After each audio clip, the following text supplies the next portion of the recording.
It's that time of the year. It's draft season. I'm in a hotel in New York. EJ's in the Pacific Northwest.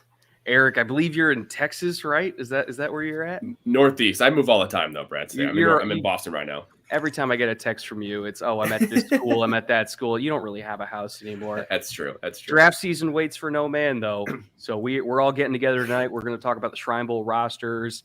What is it, 15 days till the game now?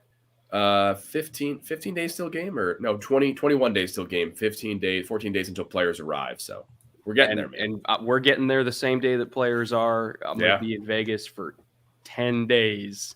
You poor thing. All my draft season goodness. I don't know if you've ever been in Vegas for 10 straight days, but it's a trip.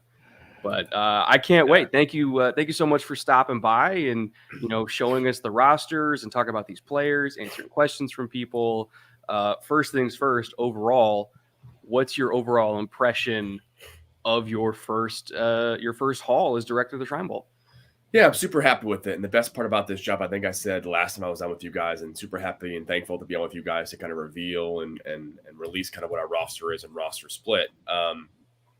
But the best part about this job has been working with players directly, right? And talking here in college players. And my big focus has been just in my career as well as the Shrine Bowl this year is, hey, my job is more than just kind of shuttle these players along. It's, hey, how can I help them? So we have our roster is broken down by scheme, not necessarily by East-West, right? It's by what scheme you're playing in the NFL and working with every player to give them their NFL feedback, what teams want to see. So that's been a great part of this job. And I think the talent we have is very strong. Hopefully people agree. And I think NFL teams certainly do. And I think hopefully we're, people in the media and you guys as well will enjoy the great talent we have. What would you say is your, maybe not the best, because it's hard to pick. I've been through the rosters and I'm like, oh, you got that guy, you got that guy, you got that guy. What's your favorite position group out of all of them? It's hard to have a favorite, obviously, because they're all like, kind of like my 130 children right now. I'm working with the draft process. I feel like I'm an agent to all of them. I would say our cornerback group, though, is pretty intriguing. We've got a good balance of kids that have a ton of upside and could be first or second round picks. We've got guys that are nickel cornerbacks only, but could be very good nickel corners. I think NFL teams are super intrigued by our cornerback position in particular. We'll get to that, I know, later on in the show, but that's when that stands out to me. Like, hey, that's the one that NFL teams are really intrigued about. And some teams are saying you got, 4 or 5 or 6 top 100 picks. Some teams are like, well, I don't know about that, but some guys later on to like quite a bit too. That's the one position that jumps out to me as like, hey, intrigued for there as well too. But a lot of great intriguing players that are positioned at the Shrine Bowl roster this year. I mean, I don't mind starting with this corner class. Yeah. Because honestly, jumping out, like that was my favorite group that you brought in, particularly. So the Arizona State duo of Jack Jones and big Sun Devil contingent at the Shrine Bowl this year, by the way. Big Sun Devil contingent. Yeah. So I wanted to get your opinion on something, because when I was watching Jack Jones, first of all, he's easy to watch because he's so technically refined. He's an older prospect. I believe he's 24. Started out at USC. Got into some trouble off the field, ended up being a transfer. And there was one time a scout told me that he loves drafting fathers because they're always like the hardest workers. Jack Jones is a father to a wonderful baby girl. He was on the dean's list at ASU, completely turned his life around. People forget he was the number 2 DB prospect in the nation when he was coming out. He was a 5-star that went to USC, had a great freshman year, and then he just kept being great on the field when he was at ASU. How high do you think he's going to go, knowing his pedigree, knowing his talent level? I think there's a legitimate shot he'll be one of the early corners taken. I mean, on the field wise, he's incredibly exciting for NFL teams because he could be a high-end man corner, which is so valuable in today's NFL. He can flip his hips and get vertical and cover 3 or cover 1 really naturally, as well as be physical up front. He's not the biggest of guys, but plays very physical when he's in press and those hitch curl concept as well too. But then his ability in the nickel is outstanding, right? He hasn't really done a whole lot at ASU because they have Chase Lucas there and they've had a good group of nickels come through there the last 2 years, but he can absolutely do that at a high NFL level. So it's funny because even the teams that don't think he's a fit for their scheme as an outside corner, they still love him at the nickel corner spot too. And you mentioned the issues at USC. Jack is outstanding when addressing those issues, and he's made mistakes and he does that. And that's one of the big focuses for me at the Shrine Bowl this year is to make our interview process different, but hopefully as in-depth, if not more in-depth for NFL teams, talk with players as the NFL Combine. So I think Jack's going to have a chance to talk to every NFL GM at the East-West Shrine Bowl and tell his story, tell what he's learned. Because I know Antonio Pierce and that coaching staff at Arizona State speaks really highly of him. You mentioned his ceiling, Brett, like first round, late first round. For a guy like him, it's not out of the question, right? Teams in the back end of round 1, early round 2, a lot of corners go there in general, especially ones who can play multiple spots. So Jack has apt to that type of talent.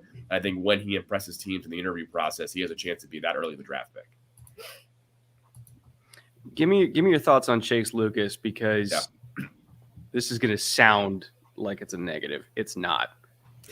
Am I wrong? Nice. Am I wrong for thinking he's a safety? That's intriguing. No, not necessarily. I think you mean like a free safety, like a center fielder. If you want to be. Yeah, I think that's possible as well. I think he's one of the better nickel corners in this draft class. And I think it's where Jack can play a lot this year, nickel, because Chase was so good at it when he did play there as well. And I think that's what Chase's destiny in the NFL is going to be, as a high-end nickel corner. We saw Michael Carter from Duke a year ago go in the 5th round, should have won the 3rd round in my mind. He's playing like a 2nd or 1st rounder this year for the Jets. I think Chase has a similar type trajectory as well, too. But a lot of those kind of nickel guys you can see playing safety as well. So not a bad comp, but I think he and Jack could be 2 of the earliest, if not the 1-2 corners drafted from the Shrine Bowl roster this year. Yeah, EJ can attest to this, because when EJ and I were watching Javon Holland, who played everything at Oregon, he was listed as a corner for a lot of people, and I was like, I get it, but hips, range, ball skills, you can either be a good corner or a great safety. Holland's pretty good this year. Oh, Holland's amazing. Yeah, that's a good comp. So I'm sure Chase will take a Javon Holland early 2nd round comp for sure. Yeah, it's all rookie team. EJ, did you have any of these corners that really stuck out to you that you can't wait to see? I want to see them all compete. I know that sounds like a cop-out answer, but every year we see corners that aren't listed early in the process at the top of the ranks, who, for one reason or another, whether you talked about scheme fit, Eric, you talked about like somebody needs man corners. Everybody needs man corners, especially in the NFL. But there's a guy that plays in the perfect hole in his own that a team needs, and they latch onto him and they hope nobody else sees them, right? Or, oh, that guy can double for us. He can come down. He can play safety, but we can slide him into the nickel spot as well, guy. And those lines are blurring. We all know that in the secondary. I mean, there's 5, 6, even 7 DB sets. People shift, and it's interesting to see who can play where and who is maybe they're only good at this particular role. They got to be in man. They got to be in press man. That's always what's fascinating to me about all the DBs that we look at throughout the draft process. Jack was one, again, because of his early pedigree and sort of buzz that definitely caught my eye. Jacoby Durant, South Carolina State, guy that's definitely on my list. But honestly, I want to see what all of them can do, because everybody's like, oh, the wide receiver classes are great. Well, you got to counter that. And that comes from these DBs. To add one more guy to that discussion, because I think if you look at some of these guys, a lot of these guys either have, probably first team all conference, or Dallas Flowers was a D2 All-American. Darrell Baker has been productive at Georgia Southern. He's on the freak list at Bruce Feldman. He's going to be an absolute awesome tester. To Marion Williams of Houston, right? Marcus Jones got a lot of love at Houston, but Marion Williams, probably a better cornerback only prospect than Marcus was, just because of what he can do in his length. The one guy to kind of go back and watch film on, because I'm sure people haven't watched a lot of UMass film. I think people watched that UMass game because it was like, who's going to be defeated on the year. But I'm telling you, when I tell you Bryce Watts among NFL teams is going to be in the top 4 or 5 grades of all these corners, I'm telling you right now. So Bryce is a outstanding athlete, has a really intriguing background. But for people who love the NFL draft, don't gloss over Bryce Watts. He is, I'm not going to rank these guys because, like I said, they're all my guys. But Bryce is one that I think even some Northeast scouts in the NFL had to go back and watch him after I spoke about him, because they were like, wait, Bryce Watts from UMass? Are you serious? So I'm just telling you, he's the guy that, as a draft fan, get excited about Bryce Watts, because he's really damn intriguing. Over under 38-inch on the vert. Where's he hitting? Yeah. Oh, I mean, I think, which is also, if you guys will notice in the roster as well, we didn't take any bad athletes, and most of our players are really good athletes. And I'm telling you, Bryce Watts, 3 of these guys will jump 40, and Bryce might be one of them. You watch his T-step and the way he explodes. I'm like, there's no way that dude's not jumping out of the gym. Keeping it with DV, I want to bring up safety a little bit because there was a guy that was on EJ's radar. What was that? Am I taking that down real quick? Oh, sure. You're good. There was a guy that EJ was fascinated with last year, Reed Blankenship from Middle Tennessee State. And he is, when I say like outrageously productive for a safety, 5-year starter, 200 tackle seasons, 27 combined plays on the ball. He's got more production than a lot of safeties that are going to get drafted higher than him. What's your take on Reed Blankenship? I mean, he's when you watch Middle Tennessee State, they've got a linebacker, DQ Thomas, also a good player, a few other defensive players, but you know right who you're looking at when you're watching Middle Tennessee State on defense. And I think it's a testament to a guy like him, and really any guy at a group of 5 or lower, they have to jump out like that, and Reed absolutely does that. The way he comes downhill, his explosiveness, he's going to be a plus tester as well. That'll be a common theme with a lot of this roster as well, too. But I think for NFL teams who want to find out exactly what his role is in their defense, right? Is he limited in scope and role? Because at Middle Tennessee, he's done different things the last 2 years. But I think especially for Reed, showing that he can do a lot of versatile deep coverage stuff as well as come up, because people know he can run upfield, close in the ball carrier, close behind the line of scrimmage. But I think for him, showing him a little more versatility, sky's the limit for his upside because he's got a lot of athletic ability for sure. Yeah, I love his size as well, and we know that Middle Tennessee State not short on producing NFL quality safeties. Home of Kevin Byard, different player, of course, than Byard, but Blankenship's got a lot of upside, and I think different player. And I hate to bring it up because people will say, "Oh, you're saying he's the same player." He's not, but safeties with size that can play near the line that are rolling into that. People say dime backer role, whatever you want to call it. Very popular position in the NFL. You need folks in that spot that can run, and Reed, like you said, very good athlete. Yeah, it's a good safety group I think we have because we have a lot of guys first out that are special teams guys. I'd be remiss if I didn't say Percy Butler of Louisiana Lafayette, who's probably special teamer number 1 this year in the draft process. He's averaging, I think he averaged, 6 or 7% of his special team snaps on kick or punt were tackles, which that sounds low. I'm telling you, that's crazy high. That's like, if you're above 3, we've done analytics. If you're above 3, that's impressive. So Percy Butler, Louisiana, important one to know as well. Quentin Lake of UCLA is a guy that had an awesome second half of the year. Brett, you can add to him because you've been at UCLA, but he is an absolutely outstanding rangy athlete. Could play some cover 2, some cover 3 as well. And then Elijah Hicks of Cal, incredibly high character individual, but a guy that NFL teams like at both corner, safety, strong safety, free safety, the other things as well. So those are 3 guys that jump out right away from our safety class. And I know Brett and E.J watching these guys as well. Anyone jump out for you guys? The Illinois kid that you pulled, Kirby Joseph.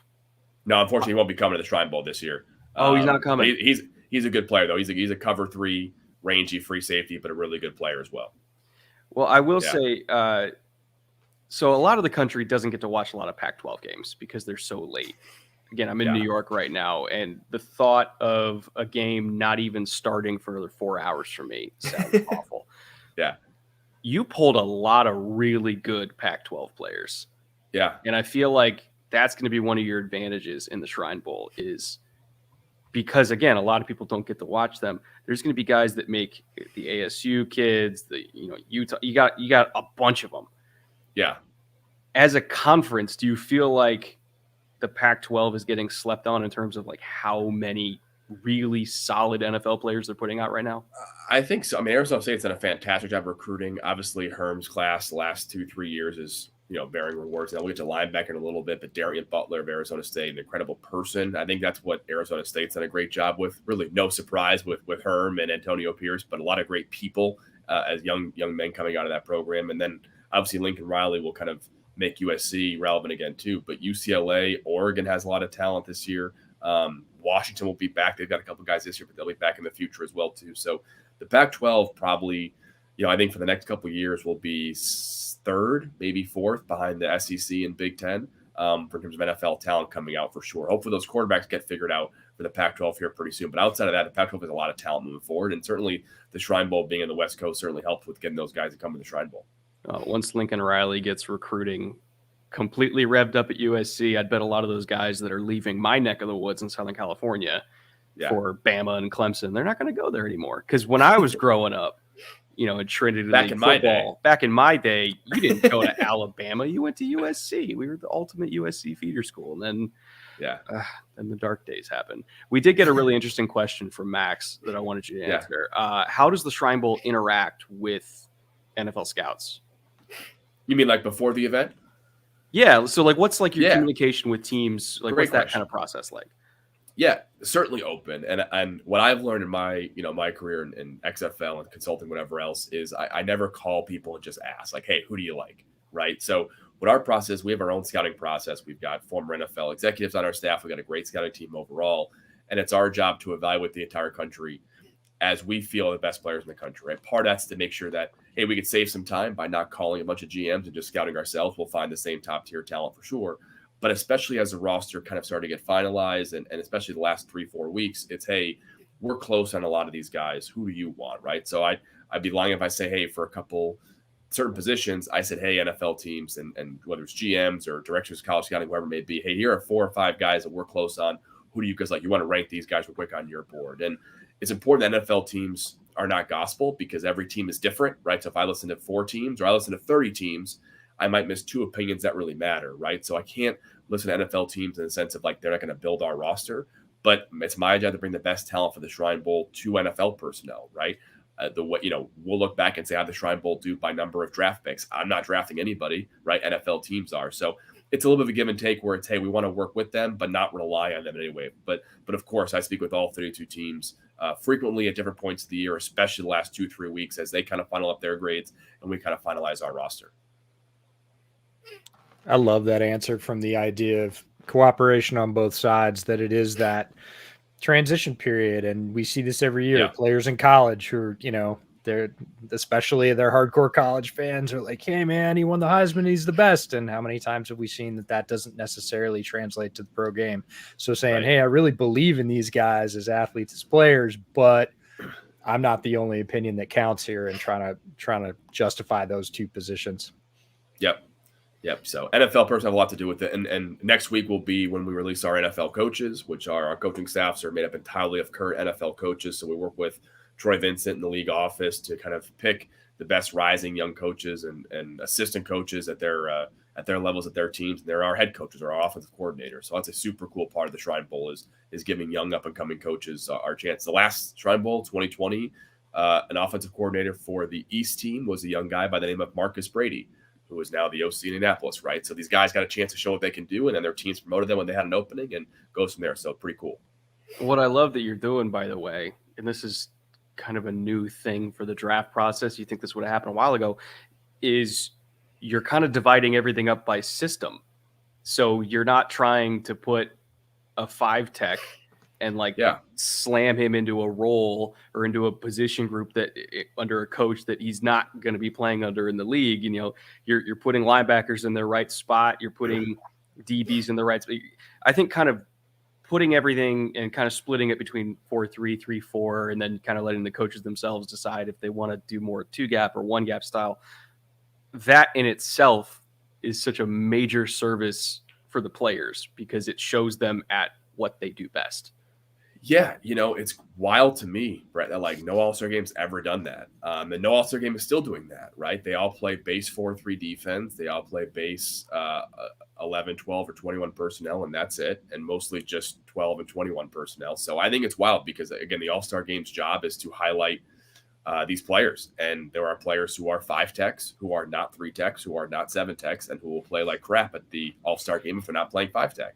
And same thing for edge rushers, right? There's edge rushers we have that, I was at an All-Star game a year ago. I won't say which one, but it was one that, had a bunch of guys who were 5 techs or even DNs, but they were kind of short on D tackles. Those guys playing D tackles and didn't play well, and that wasn't really conducive for them. So we split the roster up by personnel on offense, 11 personnel or 12 personnel, and then on defense, 3-4 and 4-3. So the East team is 11 personnel.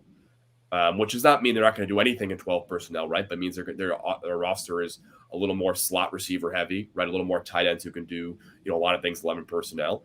And then the West team is 12 personnel, which meaning more 2 tight end sets, obviously. I love receivers who are X and Zs. And then on defense, the East is 3-4 and the West is 4-3. Again, those guys will have nose tackles who are going to play 0 and 1 tech in practice. They're not going to only play 0 tech, but during the game and during practice, they're going to be able to show that they can play those defense a little bit better too. We divide the rosters up as such. That's such a good idea. I can't believe it's 2021. How has this not been a thing? I don't understand why it's taken this long. So, yeah. I want to talk about quarterback a little bit. Yeah. You have a very intriguing quarterback group here. Probably the two that I would say most people are familiar with are Brock Purdy and Jack Cohn. Are those going to be the two highest guys drafted from this game? And what do you think of Skylar Thompson and E.J. Perry and Dustin Crum? It's funny. I wouldn't. I'm not going to say who I think is the best, but I wouldn't be surprised if any of these quarterbacks. There's one actually missing here, Derrick King, who's a quarterback / receiver. He'll be playing quarterback most of the week. He'll be on the East team. That's our third quarterback there. As I've told these quarterbacks, hey, the top quarterback at the Shrine Bowl is going to be a top 4 round pick, right? There's a need at quarterback. These guys all have talent. I can promise you that every one of these quarterbacks and Derrick King have multiple teams with draftable grades, if not mid-round grades, across the league, right? So we know draftable grades always mean draft pick, right? But all these guys do. I would say NFL teams are most intrigued coming into the event by Brock Purdy and Jack Cohn, and Skylar Thompson, probably the 3 consensus among teams have those kind of top-tier grades. But Dustin Crum, back-to-back MAC Player of the Year. He's got a couple teams that have really high grades on him. E.J. Perry is one of the best quarterback athletes of the last couple of years. I mentioned athletes a couple of times now, but he's going to test at an unbelievable level. And then as Shane pointed out there, Derrick King at quarterback, who's also, some teams have a mid-round grade on him at running back, some at receiver, and some at quarterback. So he's got a chance to do all those things as well too. So there's a chance in a world where all 6 of these guys get picked based on the grades they have around the league. And again, keep in mind, with the relatively light quarterback class, only 2 juniors this year, Matt Corral and Caleb Ellaby, have to declare for the draft. On average, 12 to 13 guys get picked. And you'll see how much Mitch Trubisky makes in free agency, right? We see how much quarterbacks cost via trade and Carson Wentz. Like, teams are going to say, forget it, I'm going to take a quarterback late in the draft and just throw a dart and see if he's Gardner Minshew. So again, I think all of these guys absolutely could be picked. And I think at least 2 or 3, if not 4 or 5, are going to get picked, as surprising as that may sound. I promise I'm not a homer here, but that's what the NFL feedback has been so far. It's always that way with quarterback, though. You bring up a really good point, because people with the entire quarterback class are saying, oh, it's a weak class. It doesn't matter. Teams need quarterbacks, right? And this is the source they're going to get them from, because there's a limited supply that you alluded to in free agency, and people have needs at quarterback. They will always pick quarterbacks, and usually higher than you'd think based on consensus. And one thing to add to that too is, and again, I think, I think Malik Willis is a special quarterback, and I think Sam Howell could be a starting quarterback. I think a lot of the top seniors, other top seniors not at the Shrine Bowl are great players as well. But as we've kind of heard now through the grapevine, not every team has multiple first round grades on guys. And the question is, hey, you know what? Last year's class, Trevor Lawrence, Zach Wilson, I still believe, right? Mac Jones, Justin Fields are going to be good quarterbacks. And next year's class, Bryce Young, CJ Stroud, a lot of guys at the same school is going to be a good class as well. So a lot of NFL teams I've spoken to say, hey, this might be a bridge year. And the question is, do I take a quarterback that I maybe don't love in the first or second round, make a flyer on Brock Purdy, Jack Cohn, Skylar Thompson, Dustin Crum, Perry in the 5th, 6th, 7th round, or even earlier, because I think those guys can go earlier too. So it's a fascinating quarterback class this year, even though it's not considered at least one of the stronger ones. So I have a theory. Yeah. That regardless of how many different positions people think Derrick King is going to play in the league, he's going to get drafted as a quarterback. And here's why. How many teams now do you see have packages, the Marcus Mariota package, the Taysom Hill package? If they don't have a starting quarterback who they like, I'm not saying that they need a starting quarterback that's super mobile, but they still want to incorporate that kind of stuff in their run game, and also have a guy who throws it pretty well too, and isn't just doing wildcat, but like actually have a throwing threat. Having a package with Derrick King to go along with, I mean, they took the Florida kid last year, but let's say Tampa takes him. And so you have to game plan for everything that Tom Brady does. And, oh, by the way, a couple times a game on 3rd and 2, there's going to be a Derrick King package. You know how much of a nightmare that would be to prepare for? That's coming. And Derrick as a prospect, I think he's obviously shorter, but size-wise and the way he plays is not different than Tyler Huntley, who's a quarterback I liked a lot coming out of Utah. I wanted for the XFL when I was still there, RIP XFL. But another great example of like, hey, if Derrick can be even 90% of what Tyler's been for the Ravens, and he can play receiver and running back, and also, by the way, he's going to do kick return stuff at the Shrine Bowl as well and show he can do that at a high level. Like, I'm telling you, like that, you're absolutely right, Brett, is that like, I don't know where Derrick gets picked, but they'll be like, I think someone's going to be jump a little earlier than they expect even on their own board in the NFL, because I don't want to not get this guy. Plus, again, it goes without saying, Derrick is an incredible person, a leader, someone people respect. He's worked with Malik Willis and all those top quarterbacks that Quincy Avery works with, and Derrick is the guy, right? So like, he's a Quincy guy? I didn't know he worked with Quincy. He does. I saw him at Quincy's camp in the summer, and just like you can tell, people respond to Derrick in that kind of leadership way too. So I could say a lot about Derrick King, but he'll be a quarterback for the Shrine Bowl most of the week. Yeah. Sam has a question. Question for Galko. Which OL most reminds you of Stanford captain and Rose Bowl champion Sam Schwartzstein? You know, it's funny. The last Shrine Bowl I was at with Sam Schwartzstein, he fell in love with the center from Illinois, Nick Allegretti. And Nick ended up being a draft pick for the Kansas City Chiefs. So Sam has a good eye for this as well, too. I don't want to subject any of our centers to comparisons to Sam Schwartzstein. But I will say that I think style-wise, based on Sam's scouting report, I think Brock Hoffman of Virginia Tech fits that pretty well. Brock is a guy who came in as a high recruit at Virginia Tech, had a couple good years, and then had a really strong year this year, a really strong offensive line. But Brock is an awesome power run offensive center. I don't think Brock has any illusion to be a first or second round pick, but Brock is a center that I know multiple teams have told me can start in the NFL. He's a guy that I think gritty, power run, aggressive downfield center who enough teams have a high draft pick on that he's going to be an NFL player, maybe a starter by his rookie year. He's that talented. Which OL reminds you of Carroll University spot starter and bad football player Owen Reed?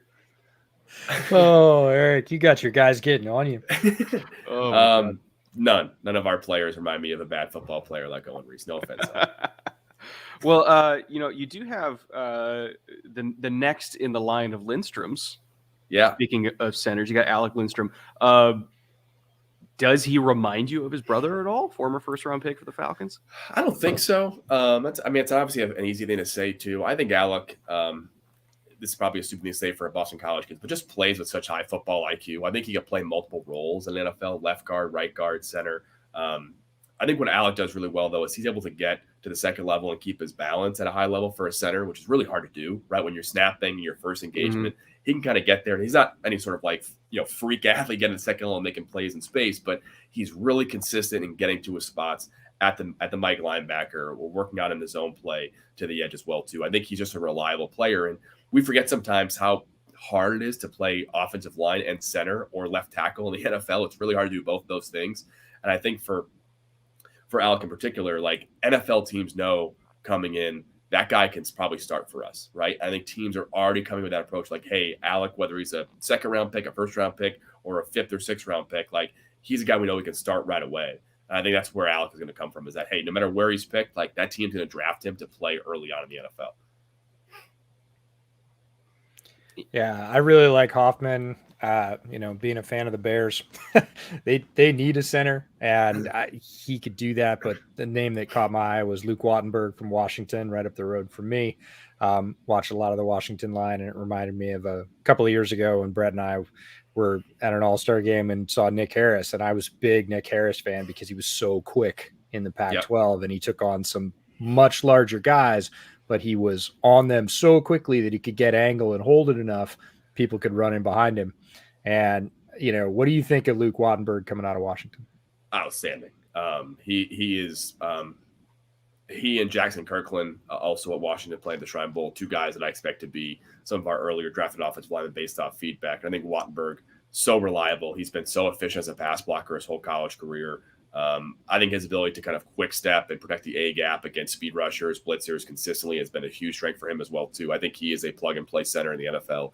Absolutely. And that Washington offensive line has been strong. They've got both guards will be in the camp. Obviously, Jackson Kirkland will be a high draft pick as well, too. So that duo of Kirkland and Wattenberg, and Kirkland will play a little bit of guard at the Shrine Bowl as well, because some teams want to see him there, too. And I hope that at Kirkland 6'7"? and Wattenberg It's crazy. I know, What? but some teams want the bigger offensive guards now. Yeah. So he'll do a little bit of guard stuff as well, but Wattenberg and Kirkland are two Washington guys that we have high grades on. I think they'll both be earlier round draft picks. That's a 6'7" guard. I mean, the last one I think I can remember, he played for the Niners. God, what was his name? He was on that 2012 team. It's hard to play guard when you're that tall, man. It really is. So I'm excited to see it, especially because you got some dump trucks at defensive tackle this year. The Kentucky kid in particular, I remember you were telling me about him, the nose that they got, McCall. Marquand McCall. Yeah, Marquand McCall. Talk about him, because I'm a sucker for nose tackles. I'm really a sucker for anybody that can actually anchor against a double team. Seems like it's harder to find these days, unless you're going to a few choice schools in the SEC. Talk a little bit about McCall, because he's a little bit more rare of a skill set than you think.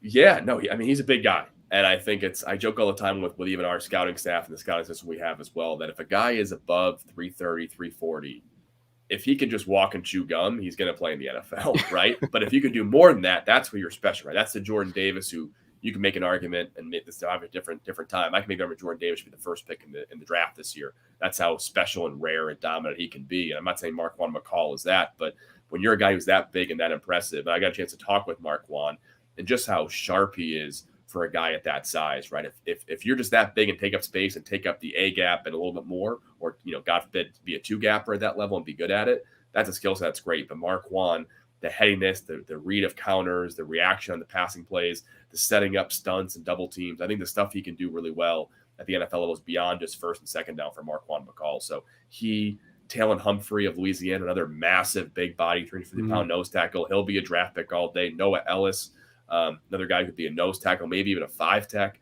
with how well he moves, but he's a 350-pound nose tackle. Matt Henningsen of Temple, another more active guy. He's a bit of a lighter guy, more in the 315, 320 area, but he's a load at nose tackle. DJ Davidson, Arizona State, another load as well, too. So we got 4 or 5 really strong nose tackles who are, not short in size for sure. Is that 367 accurate? We'll find out in 2 weeks. But the way he moves, you forget he's that big, though, which is always a huge positive for a scouting report. Is you'll see him, he can just bend at the knees a little bit and drive his hands up. And he's like, it's a 330 guy moving around like that. And he's 367. So no, we've got a bunch of big guys that I think NFL teams are going to be excited about. And of course, a lot of those guys north of 350 are going to be on that 3-4 because they're not 4-3 players. They should be in a 3-4 scheme. Love it. And they'll show that in the Shrine Bowl this year. Thank God. Yeah. Man. Let's talk a little bit about edge. One name that really jumped out to me, Big Cat Bryant, who people kind of forgot about him. Like, he was at Auburn, started at Auburn, productive player. He was going to go to Tennessee, and then Coach Pruitt got fired, but he committed to Tennessee, but he didn't sign anything. Ended up at, was it UCF? I think it was. Yep. Talk a little bit about Big Cat, because, 6'4", 260, 265, prototypical size. What were your impressions of him as a grad transfer to UCLA? Does a lot of stand-up stuff, despite being that big. I think he'll be around that 260 area, but a stand-up or hand-in-the-dirt edge player. He could probably play a 3-4 or a 4-3 at the NFL level, but a really efficient upfield mover, right? He's able to contain the outside. He's able to work against mobile quarterbacks really well, which is really important for an edge guy at that size, and then finishes in the backfield at a very high level. He's able to get past offensive linemen, work upfield, keep his contained, but also finish on the quarterback. And I think for Big Cat, what NFL teams want to see is, hey, can he do a little bit more 3-4 stuff? Can he do a little curl to flat? If he can, it's going to really bump up where he can go in the NFL. But I think just showing he can win with 1 or 2 moves that he has. He's so big. He's so long. He's gone against great offensive tackles in his college career already. I think just showing his 1 or 2 pass rush moves that are effective could make sure that he's a guy that NFL teams view as, hey, maybe he's not a starting edge rusher, but he's a guy that can be in a key part of a rotation. EJ, when you look at this edge class, were there any that you're in particular excited to see go against, a 6'7" tackle from Washington? Well, he's already done it. We're back to the Pac-12 with Mika Tafua from Utah, because Utah's defensive players have had great success in the draft in the last 2-3 years. They put a tremendous physical team down there. I've heard them described as, an SEC team playing on defense in the Pac-12.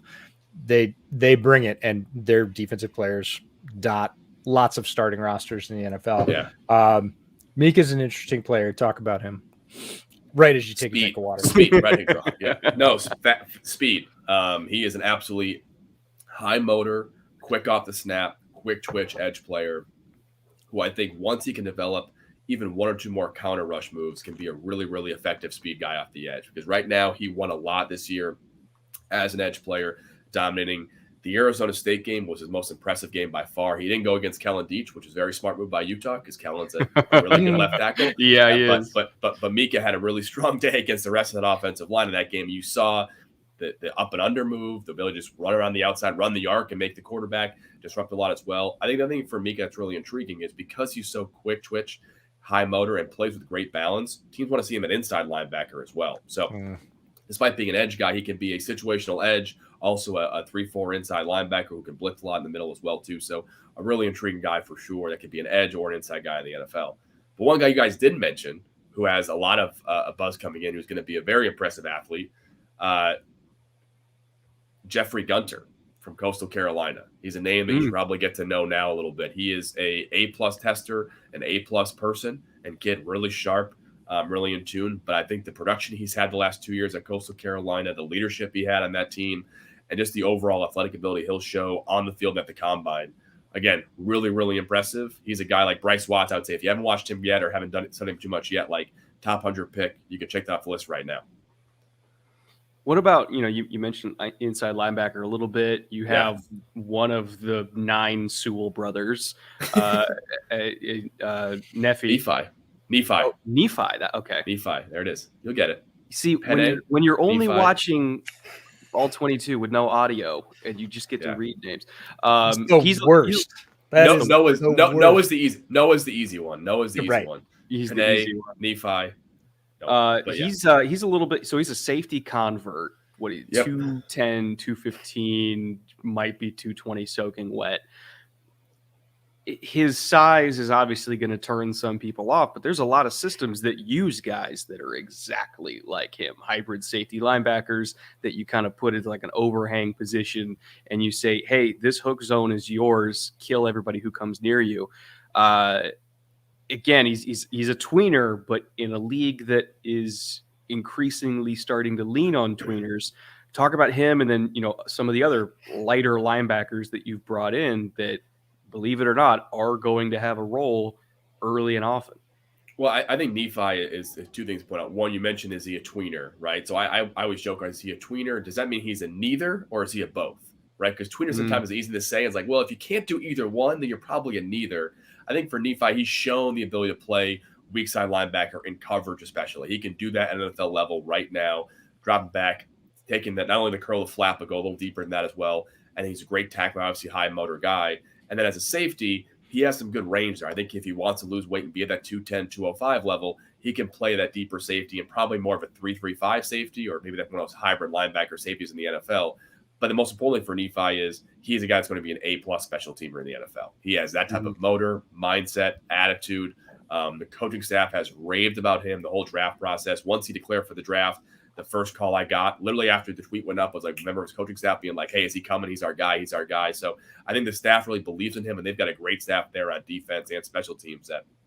That's Nephi's future in the NFL early on is, hey, he's going to come in and be a roster guy, special teams guy. And then we know the talent the Sewells have as a family. The sky's the limit for his talent as a player. Yeah. I love watching him as a player. A lot of times it's funny you talk about tweener being either and neither. When we say, guys play with a high motor, I'm like, great. What else do they do? Do they finish? Do they hit? And man, when you talk about special teams, like, I love guys that are fast. I love guys that have good size. I love guys that have a motor. Do they finish? Do they hit? And he hits.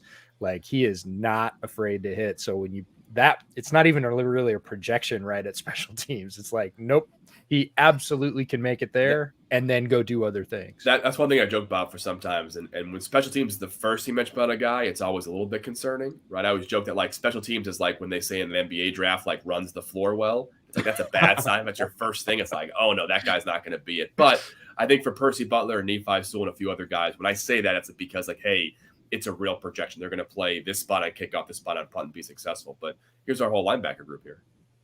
Yeah, so I wanted to make Owen happy and have you talk a little bit about Jack Sanborn. Yeah, really intriguing linebacker class we have here overall, because I think some of these guys are high-end run defending guys. Nate Landman, one of the best run defenders, if not the best one in all of college football.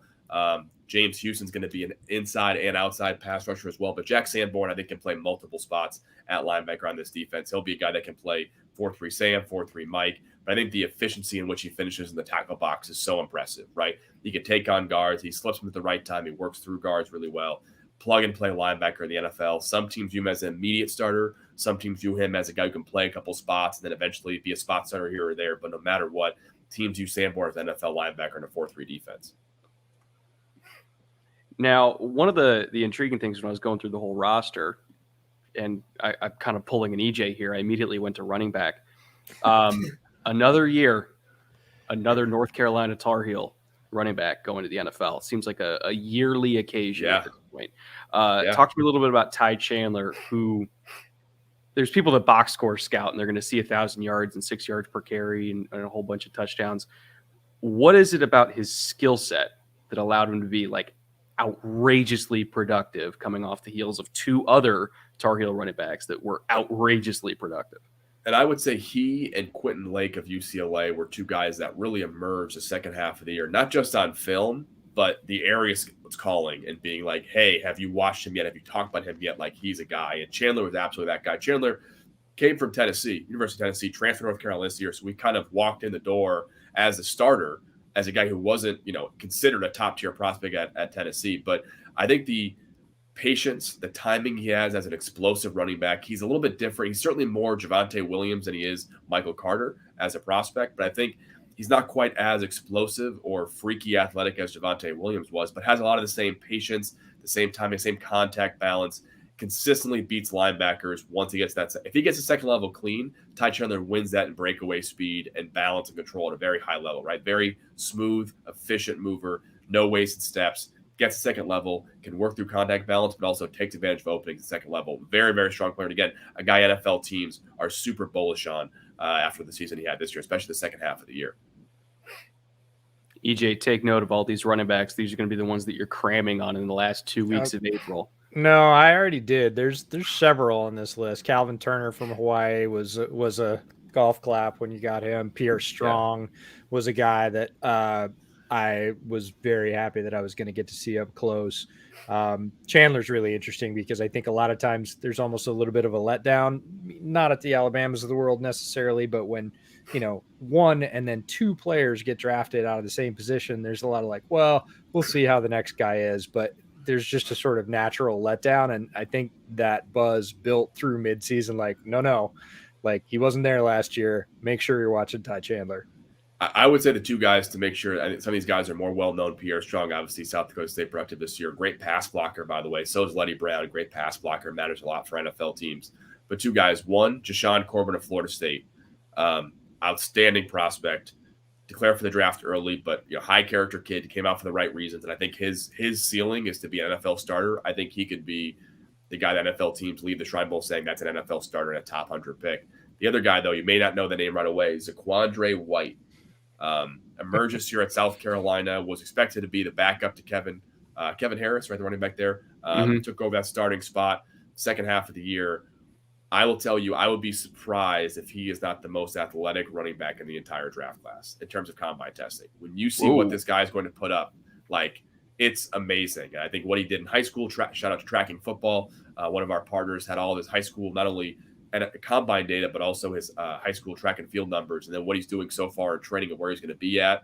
Like, number one, I think he and like James Cook might be battling for the number one athlete at running back this entire draft class. He's going to be a 95th percentile player. When you go on that mock draft, that spider chart in a few months here, like you'll see that spider chart is going to be all filled up. He's that freaky. Damn. All right. We're going to have to pull out the clicker for every time we say juice about him. That's it. I want to keep it in the backfield. Yeah. You got fullbacks. Yeah. Are they both on the same team because you got a 21 personnel team? No, they're going to be both on. They're about separate teams. Separate teams. Okay. So, separate teams. Good question though, because we're not going to have a 21 personnel. It's 11 or 12. Okay. But Rakovich is on the 12 personnel. He's going to be a little more of an H-back, right? So he can do a little more H-back stuff, whereas Horvat's a little more of a running back. Both these guys are not just fullbacks, right? Like Rakovich is an H-back kind of guy. I think Rakovich, a lot of similarities to Kyle Juszczyk. And that's not only for me, but also people who had super high grades on Kyle Juszczyk in the NFL. when he came out. Kind of feel the same about Rakovic. Outstanding prospect, running back, pass catcher. He's one of the best route running fullback H-backs I've seen since Juszczyk. And then Horvath, obviously, very productive, powerful, picks up pass blocking really well. I think he's a plug and play fullback H-back in the NFL pretty quickly as well. By the way, I'm confident when I say that I think these are the two best fullbacks in the draft class. And I think if you know what fullbacks kind of really do in the NFL now, right, I think he's going to be one of the top. Both these guys might be firm draft picks and be starting in the NFL pretty quickly. I could tell you this much. I was talking to my buddy from the Browns a couple years ago. This was when Kevin Stefanski first got hired. One of the first things Kevin said when he walked in the room was, "Get me a fullback." Yeah. There's some offenses that really prioritize it, and not just somebody that can blow somebody up, but somebody that can catch the ball. You know, how many times do you see people running 4 verts out of 21 personnel right now? You get a fullback running down the seam. Ball's going to go there. The play's designed for that guy to be open. He better be able to catch it. And there's not a lot of fullbacks in the league that can actually catch it. Or run routes, right? I joke with our staff all the time, but all of our running back reports, can they route run, can they pass catch, and can they pass block for running backs and fullbacks? And Rakovic can do all 3 of those. And he had a 93-yard run earlier this season. I mean, he's a unbelievable talent at running back and fullback. When I say Kyle Juszczyk, I'm not saying that like over aggressive. Like that's the kind of player he is. That's why they kill B in the NFL pretty quickly. Yeah, he does everything. He blocks well, certainly runs routes, hands. He's got a fullback name. Oh yeah, you got Twitter name the Rat Dog. Oh my God, that's perfect. Yeah, that's he's amazing. Incredible. Yeah, give me the jersey. Let's talk about pass catchers a little bit. There was one from Baylor in particular. Tyquan Thornton. Yeah, you clued me in on him a little while ago. And so I went back and he's one of those guys where I'm like, okay, find the number. And then all of a sudden you see the 6'4" dude running 4.3 down the field. And you're like, I bet that's him. Yeah. It's funny. I mentioned Marquand McCall, right? Oh, he's 6'4", 340. Like, okay, I'm good. Right. Tyquan Thornton, 6'4", 4'3". Like you're good. Right. Okay. That guy's a guy. And then you watch the film and it can run, not just go routes, but post routes and dig routes and quick slants and get upfield after the catch and can finish in the red zone. He did in there. Who they play in the bowl game? I think it was the Iowa State game. Ole Miss. But the Iowa State game was a huge game for him too, vertically. Yeah. With their quarterback, Jerry Bohannon, is going to be a good one next year. So, I mean, when you can win in the red zone, in the short area, and you've got 4.3 feet at 6'4", it's an easy scouting report. He's going to be a guy that I think will rise in the draft process. But like you heard it here first, like he's not getting out of the top 3 rounds with that kind of speed and that kind of length. Top 100 pick. Yeah. I mean, again, 6'4", 4'3", that's where he's going. I'm just, this receiver class overall is so loaded that.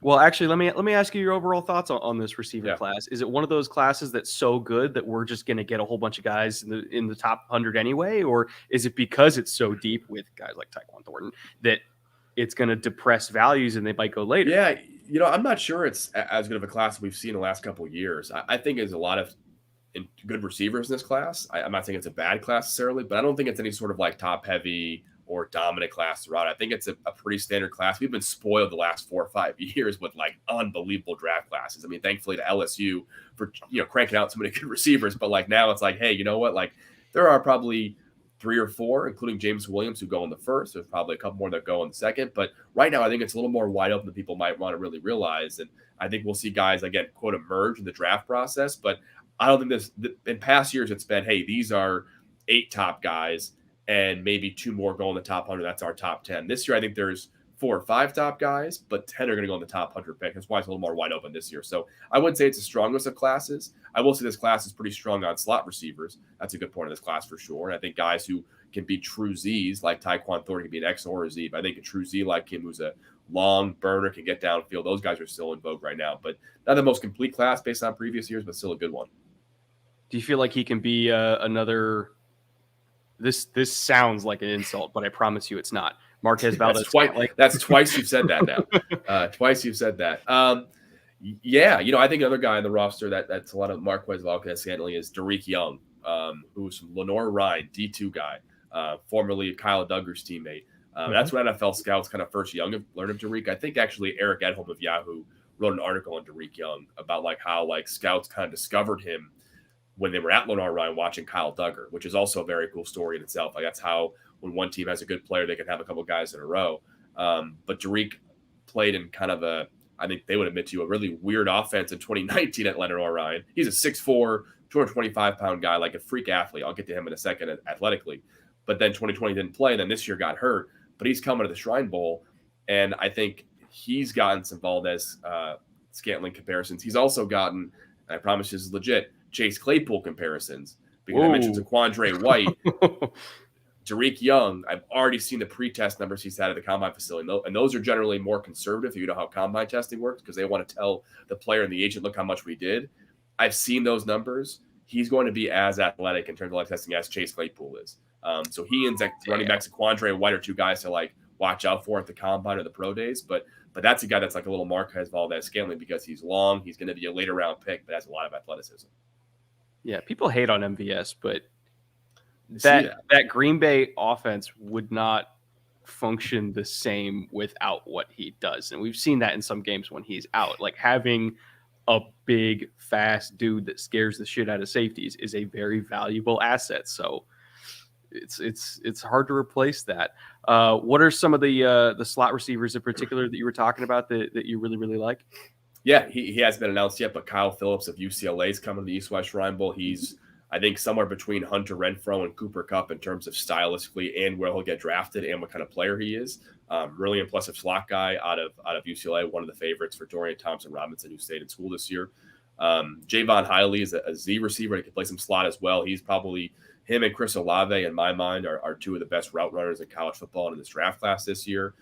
Jarrett Stearns had, I think 6,000 receiving yards this year, something like that. He was close for Western Kentucky. Unbelievable production too. And I think he's a smaller guy, but very productive slot guy for NFL teams. And then Josh Johnson at Tulsa, very well liked by NFL teams, can play some Z, play some slot, but great after the catch, great burst as well too. So again, a lot of guys that hopefully can fill those spots. A lot of those slots are on the 11 personnel team, but it's, I think, one of the stronger groups of this wide receiver class. So one of the position groups, and EJ probably knows more about this group than me because I have not gotten to any of them yet. Let's talk about tight end. Yeah. Both of you can kind of give me your guys. Best tight end class in a while in terms of depth. It's a really strong class for sure. I'll let you go first, EJ. I was really excited to see Lucas Krull, but he's not the only one. Jelani Woods, I end up watching a lot of Virginia because my cousin's a teacher there. Professor, even a teacher. And then Nicholas Muse, Tanner Muse's little brother. So, yeah. But it doesn't end there. Again, usually you're looking, especially several of the last tight end classes, not so much last year, but previous two before that, it was like, we got a couple of guys at the top, and then we got a couple of guys that can fill in with roles, and then we're just guessing, right? You talked about throwing darts earlier. Right. Here, I'm looking at this at your roster, and like, there's roles for all of them, and I'm really excited about 3 or 4 of them. Yeah, the East team, if you can kind of pick it up here, so the East team is going to be the 11 personnel team, right? So Derek Diese, Nick Muse, Lucas Krull, Armani Rogers, we'll get to him in a minute, can all be that one tight end, and then the West team, you've got Tegan Quarantano and Jelani Woods, who are more of those inline tight ends. And then Garrett Prince and Chigo Guanquo are more of the H-back or move tight ends at the NFL level too. So we got another cool little wrinkle hopefully we'll have this year to kind of highlight what those guys can do. You mentioned Jelani Woods, former quarterback turned tight end, right? A lot of talent still to be developed there. Chigo Guanquo from Maryland, good chance to be one of the highest drafted players of the Shrine Bowl because of his athletic ability, kind of common theme here, but he's kind of that H-back, really impressive athlete. Derek Diese of San Jose State is as smooth as they come when it comes to tight ends. Like, he just gets on the field so easily. If you haven't watched him yet, for us at least, he's one of the best 5 or 6 tight ends in the entire draft class, including juniors. He's that impressive as an athlete and has a family who play in the NFL, so he's got that NFL pedigree going. But Armani Rogers, again, he's going to be that kind of like Darik Young from Lenore Ryan, who's a guy that, hey, I'm not saying is going to be a high draft pick or anything. I'm just telling you, again, like Zaquandre White, like Darik Young, he's going to put up some unbelievable gaudy numbers, like best tight end ever numbers. So I'm not blowing smoke. I'm just preparing you. Like I've seen it.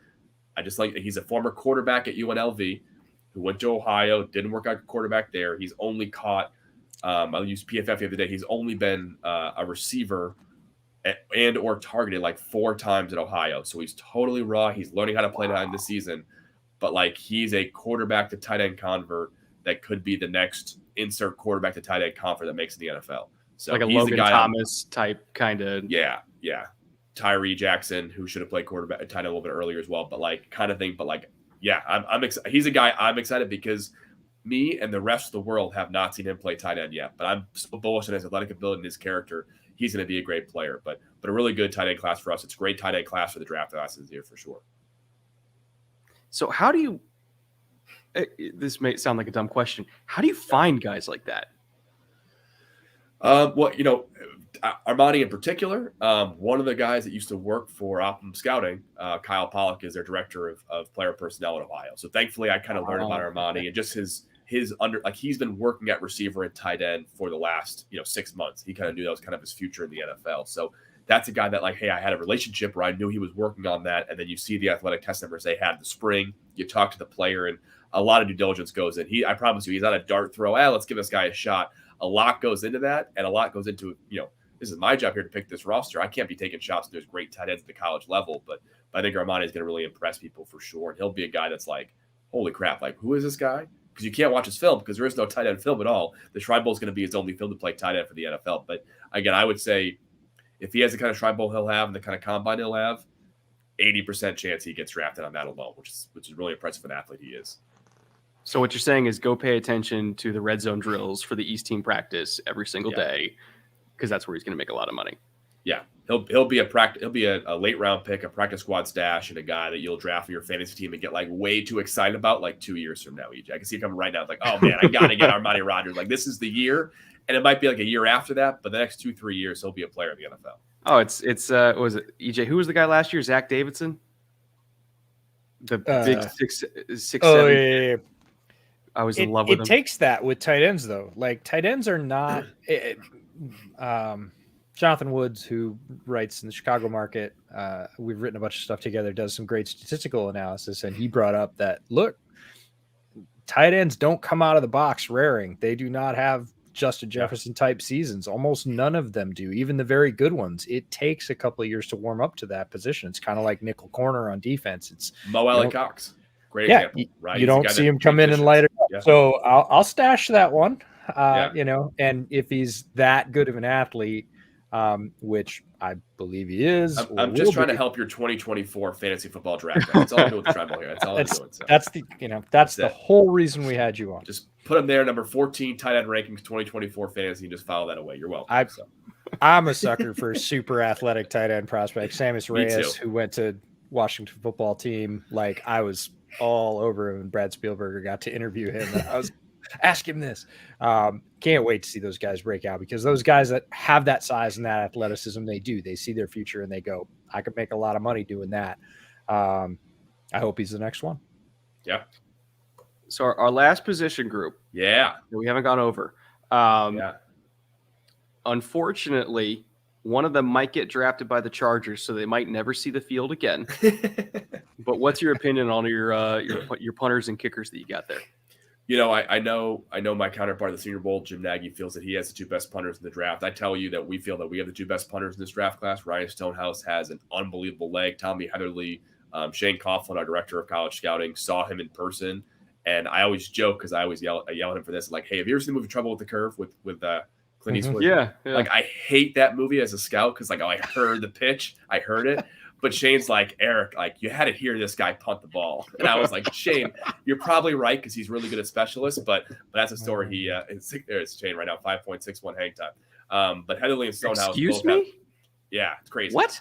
Absolute legs. And I think Heatherly and Stonehouse have the second and third best legs in this quarterback draft, in this punter class, behind, obviously, punt god Matt Araiza at San Diego State.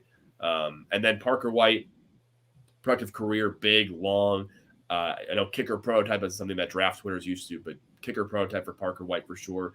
And then Caleb Shudak, a guy, Shane, and a lot of NFL special teams coaches vouch for a lot. He's a shorter kicker, but really powerful leg, really strong. And then Billy Taylor at long snapper, viewed by us as one of the top two long snappers in this draft class. And he'll be, getting better for sure. And then you're seeing here only one long snapper. That's because our long snapper on the East team will be two position players who have long snapping experience. And one thing that Shane and I and a couple NFL teams talked about was, hey, should we start the future of football, in my opinion, at least, is finding more guys at every position who can do a lot of things, right? Derrick King being a quarterback / running back, right? A receiver being a receiver / tight end, whatever it may be. The days of kickers being punters being kickers, that's coming. I know Pat McAfee's talked about how hard that is, but if guys can do it, really valuable. And the same thing for position players, maybe not being long snappers as your starter, but at least being an emergency guy for sure. So we're going to have that this year where hey, we're going to have 2 position players. I'll keep them private right now because we have 3 guys kind of battling out for 2 spots. But they'll both be working at long snapper during the week, and they can all do it. They can all do it at an NFL level, at least a high-end college level. So we're excited to give those guys a shot because 2 of those guys are kind of be fighting for a roster spot. One of them's already a guaranteed guy. But the future of football is being more versatile. I think if an NFL team found a long snapper who can also play linebacker, that gives you a bonus receiver, a bonus quarterback, a bonus DB, whatever you want as well too. So that's going to be our East team long snapper is current player on the roster, to be named later. I wondered about that. I wondered if you had the all-time QB for long snapper. All-time QB, yeah. Right?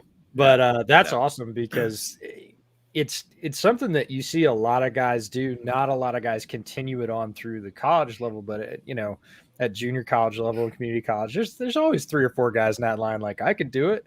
And it is one of those things that if you don't have one, you're up a creek. So those 2 guys that are position players, their chances of, I don't necessarily want to say getting drafted on that as a backup, but their chances of being in a camp are like 100%. And we'll see Tommy Headley kick some field goals too, because he kicks some extra points at Florida National as well too. So again, these guys, if you can do 2 things well, or one thing really well, one thing kind of well, that makes you extremely valuable in the NFL. So I'm excited about that. I think that's the future. What the Shrine Bowl is going to be doing is, hey, if a guy is a draft pick, a plug and play high end long snapper, then he'll be a long snapper. If not, we want to get guys who could do a lot of different things for their team. I'll open up for a few questions before we wrap up here. Autumn had an interesting one. Thoughts on the interior offensive line class as a whole? She's a Bengals fan, so of course she's got a lot of rooting interest there. EJ has long been a proponent of late day 2 is always the sweet spot for interior line. And if you're going to take one early, it better be Quentin Nelson, but there's always a million dudes in the 3rd round. Do you agree? That I think Rashawn Slater, who's a guard only per one NFL head coach, would be a pretty good. I'm just kidding. No, but I think you're right, EJ. I think that NFL teams have shown that hey, they'll draft a center or a guard in the 5th round with the plan of starting him early on in his career. So I don't know why the position is so devalued. In my mind, it should be. It's one of the safer, from an analytics perspective, one of the safe positions to draft. So I think overall you should draft those guys before their teams do so. That being said, I think it's one of the stronger positions, especially early on in the draft. I think Zion Johnson and Tyler Linderbaum are both plug-and-play starters, both be in the 1st round pick mix. As far as Shrine Bowl goes, we talked about Alec Lindstrom, plug-and-play NFL starter at center, Luke Wattenberg, plug-and-play starter at center. We'll have guys like Hayden Howard and Xavier Newman who are guard centers who can do both. There'll be guys to play in the NFL right away too. So I would say center is, I think we have the 4 best true centers in the draft class, guys that played center in college. Certainly Zion, I think we'll do that at the Senior Bowl, but I think that Alec Lindstrom, Luke Wattenberg, Dawson Deaton, Brock Hoffman can all play center early on in the NFL. And this draft class is a bit lighter on true guards that are top-end guys. So if your Bengals want an interior offensive lineman guard, I would go for Zion early as possible. But if not, you want a center, the 4 guys in the Shrine Bowl be great picks, and they're plug-and-play starters. Could you see Horvath playing tight end maybe a little bit? He'll get some H-back work for sure. I think that's what's exciting for a player like him because he hasn't shown that at Purdue this year. He's been a running back, and he was healthy, obviously. A running back, a fullback, a guy in a split back situation. But I think working him as an H-back and as a tight end could be pretty intriguing for teams. I would say inline tight end, not really his destiny, but I think as an unattached or an attached, H-back tight end, because he can run routes at a high level. And we've seen the current H-backs in the NFL. It's more about getting that flat quickly, right? Letting your receivers get downfield, forcing those cornerbacks and linebackers vertical. And if you're as a tight end, an H-back guy who can get to the flat quickly, make a catch, get upfield, and then break a tackle, which Xander Horvath 100% can break tackles in the NFL, especially against DBs, I think that's where you want him to play as an H-back. So we had an interesting question from Consti here. Who's the one guy that exiting Shrine Bowl week is going to get a whole lot of articles written about him of like, oh my God, did you see what he did this week in Vegas? I mean, I think the three athletic guys we mentioned, Zaquandre White, Darik Young, and Armani Rogers will be like, I had no idea who these guys were coming in versus is this guy the next, top overall pick in the draft, freak athlete? I think certainly Jack Jones will probably be a story, right? He's a guy that has to answer a lot of questions from his past, and I know he'll do that at a super high level, but I really think kind of some late first round buzz for Jack Jones is going to be there after how much I think he'll dominate at the East West Shrine Bowl. We've got good receivers. We've got a lot of good quarterback peers, but those are the three or four guys I think could really be guys that I think draft Twitter is going to be like, oh, wow, I'm so glad I went to the Shrine Bowl because I had a chance to see these great athletes and talk to and learn about Jack Jones. Give me your thoughts on Nick Grant from Virginia. Owen wants to know. Yeah, big fan of our staff, and we've asked a couple, current and former scouts to kind of cross-check on Nick Grant because some teams we had talked to early on in the year didn't have the highest of grades on Nick, but we were pretty convicted on him, and the more scouts kind of caught up with him as well. The ability to play corner, safety, come up field, be very physical. I think that the time speed will be the question for NFL teams, but he's going to be a low 4.5, high 4.4 safety. Who could be a safety or corner the next level. I think he's a guy that NFL teams probably have mid to late day 3 grades on right now, but a guy we feel more convicted on than that. We think he'll really impress the Shrine Bowl. Oh, Sam brought up a good point. This is something that every Shrine Bowl press release that I've seen talk about this, I feel like has not gotten enough attention. The for lack of a better word, Chip Kellyification in terms of going all in on sports science and health and taking care of players and making sure the schedule is as beneficial medically as possible for them. Talk about like just all the innovations you guys are doing to make this a better experience as a human being for all of your players. Yeah, I won't make this one for a Shrine Bowl commercial, but that's a huge passion of mine is from the health standpoint, making sure that not only do players have access to NFL quality, best-in-class recovery resources, obviously massage therapists, which is not uncommon in the All-Star game process, making it a huge part of our event. I think the sleep is super important for players, so making sure players are done every night. Like we're going to end every night for our players at 7 o'clock. Then they're going to have a guest speaker, including guys like Darren Waller, going to come speak to our players. And then they're going to be done for the night and go sleep, go relax, go get massage, go recover, go get your, Hyperice or Normatec machines, whatever you want to use as well. So that's super important. And then on top of that, from a tech standpoint, Breakaway Data is a company that if you don't know about it right now, you'll learn a lot about when the NFL Combine adopts what we're doing at the NFL Combine, right? So we're going to have not only GPS, but advanced testing and wearables that players can kind of use their football skills to show their athletic ability, right? Much more than just what a 40 time would do or a 3-cone would drill, but showing the quickness that players break out of the routes, the force generated. NFL teams are dying for this data. And there are 4 or 5 teams who are sending multiple 4, 5, 6 analytics personnel to the Shrine Bowl just to observe these things and get the data as well. So huge focus on tech that I appreciate bringing up, Brett, because I'm passionate about it. I think our players are going to care a lot about it when they're there and after the event because players are going to own that data. But I hope players and agents and NFL teams really appreciate kind of the innovation of bringing to the Shrine Bowl and all All-Star games. Well, whatever tips you have on hydration, I need you to give those to Brett after the live stream. Oh God. Oh no, why's that? Oh, I had no reason. I had a meet and greet with some fine bootleggers over here in Manhattan, and it was open bar and things happened. It's okay. That's your kind of party. Yeah. Well. Yeah. It was for a while. You know what? I found a bag of Advil that my wife packed me without my knowledge. God bless her. Yep. God bless her. But you'll need a big pack for Las Vegas, I'm sure, guys. I'm excited to have you guys both out there to enjoy the roster as well as the game because it's going to be a great time in Vegas. I unfortunately can't be the one hanging out in Vegas all night with you guys during the week of practice, but there's a lot of stuff to do out there for sure. Oh yeah, our schedule's already packed, and we're doing constant live streams and podcasts, and I'm doing 3 film rooms from Vegas during that week because I got an editor now, so I'm just going to be constantly recording footage and sending it back to him. So it's going to be a wild start to draft season, which is our busiest time of the year on Bootleg, believe it or not. So I'm really excited. Thank you so much for coming and talking about all these players that you're getting in. What's the total number? 120 something? We're going to have, after kind of injuries and all that kind of stuff, probably about 128 in terms of players. Crazy. Yeah, and it'll be maybe if players opt out for COVID purposes, may start happening to be a little lower than that too. But we're around 125 to 128. But really excited for the roster. Again, I'm so thankful to work with a lot of these players, and they're so attentive. They're asking about what I can do, what NFL teams want to see. So it's my job to get these guys drafted as early as possible. So I haven't blown smoke on this podcast, this live show, I promise. But these guys are we'll have hopefully the best Shrine Bowl roster in the last 40, 50 years, and aiming for double the amount of draft picks that we had the last time the game was played too. So optimistic goals, but we're really proud of what the event's going to be this year. EJ, do you have any parting thoughts for the class? I know you have a whole lot of running backs to go watch tonight, but that's true. I always have a whole lot of running backs to go watch. I'm super excited for the game. There's a ton of innovation that you and your staff have brought to the game. Brand new venue, like you said, the roster is full at 120 plus. All kinds of talent. I love the way they've been segmented out into teams. It's something that, as a guy that watches players, is endlessly frustrating when somebody goes, "Oh, well, he's a defensive lineman." Yeah. Oh, really? What kind? Because I need to know. And being able to see them showcase the skills where they're going to be the strongest, or potentially they think they're going to be the strongest in the league, is fantastic. It's coming up quick. A couple of weeks we'll be there. So I just feel like we need the little Jets gif, can't wait. Yeah, it's going to be awesome.